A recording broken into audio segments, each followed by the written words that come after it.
sa poté muzikanti zastavili s Peťou a Petr mě říká, že tak je to řekl pěkně, že strýcu, já vám něco o té muzice řeknu. Tak já jsem si zjistil, že ta muzika vznikla před 4 rokama, je to bylo v Borčicách u Blatnice, no a teďka už to nechám na tobě. No tak vznikli jsme, jak říkal, to nám před 4 rokama. A bylo to tak úplně taková náhoda, docela velká, jakože začínali jsme vlastně, já nevím, 4 růsté klarinet, prostě jenom tak a postupně jsme vyhrávali, přidávali se na další muzikanti a až je to tak, až to vypadá tak, jak to vypadá, no. Nevím, co bych vám k tomu víc řekl.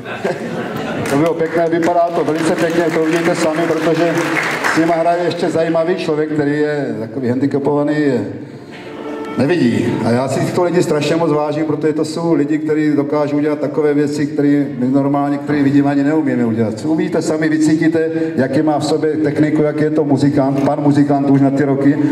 No a jinak ještě bych řekl teda, že muzikanti nám ukážou Valašsko tady, ukážou nám Slovácko a kousek i Slovenska nám zahrajou, koledy, pochopitelně. No a navíc mají o 5 hodinách vystoupení už v Blatničce, takže musela strašně moc rychlo hrát. No a zpěvačka je Eva Miškovičová a ta Evička je prosím vás kluci z Kama. Z Kama, jako ona je v nějakém souboru? Z Bratislavy. V tancu je v jakém souboru? Pívá ve Sluku. Takže ona je zpěvá. No, tak to je teda vynikající. Takže už nechávám z toho falešníci, ale nejsou falešní, to poznáte.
kázal.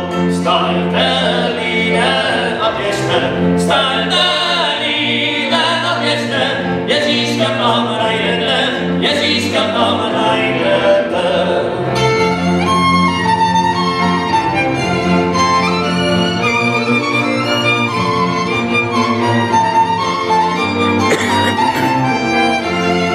On tam leží pěsnička,